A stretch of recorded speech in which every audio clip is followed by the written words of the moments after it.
Hi hello, നമ്മളിപ്പോൾ ഉള്ളത് പൂപ്പാറയിലാണ്. ഇവിടെ ഒരു വ്യൂ പോയിൻ്റ് കണ്ടപ്പോൾ നിർത്തിയതാണ്.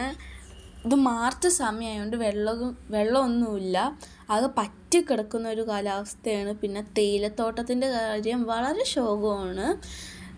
വെള്ളമൊന്നും ഇല്ലാത്തതുകൊണ്ടും വെയിലായതുകൊണ്ടും ഒരു പച്ചപ്പും ഇല്ലാതെ ഇങ്ങനെ കരിഞ്ഞുണങ്ങിയതുപോലെയാണ് പലതും നിന്നത്.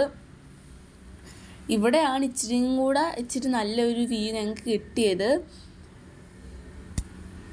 വേനൽക്കാലം ആയതുകൊണ്ട് എൻ്റെ അനിയത്തിയുടെ മെയിൻ ഉദ്ദേശം വെള്ളച്ചാട്ടമാണ്. അങ്ങനെ ഒത്തിരി കാത്തിരുന്ന് ഞങ്ങൾക്കൊരു വെള്ളച്ചാട്ടം കിട്ടി.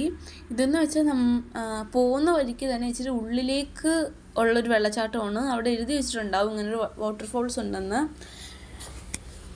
ഇച്ചിരി ഉള്ളിലേക്ക് കയറുമ്പോഴാണ് ഈ ഒരു വാട്ടർഫോൾസ് നമുക്ക് കാണുക. അങ്ങനെ ഞങ്ങളിവിടെ ഒരു 1.5 മണിക്കൂർ 2 മണിക്കൂറോളം സ്പെൻഡ് ചെയ്തു.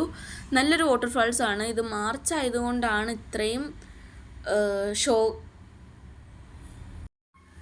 മഴക്കാലമാണെങ്കിൽ ഈ പാറകളുടെ മേളിൽ കൂടെയാണ് വെള്ളം കുത്തി ഒലിച്ച് പോകുന്നത്.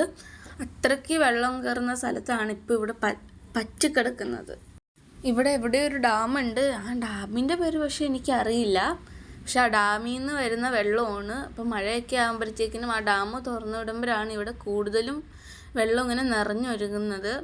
പിന്നെ അമ്മയ്ക്ക് ഈ വെള്ളത്തിൽ കളിക്കില്ലെന്നോ ഇഷ്ടമല്ല. അതുകൊണ്ട് ഞാനും ഡാഡിയും വാവിയും മാത്രമാണ് ഇവിടെ വെള്ളത്തിലൊക്കെ കളിക്കുന്നത്. ചൂടും കൂടെ ആയതുകൊണ്ട് ഇവിടെ നിന്നൊന്നും കയറാൻ തോന്നില്ല. പിന്നെ ഇവിടെ ഭയങ്കര നീറ്റാണ്. ഞങ്ങൾ പോയ സമയത്ത് ഇപ്പോഴും നീറ്റാണ്. ഭയങ്കര നീറ്റായിരുന്നു. ഒരു ചപ്പ് ചവറും ഒന്നുമില്ലാതെ ഭയങ്കര നീറ്റായ സ്ഥലമായിരുന്നു.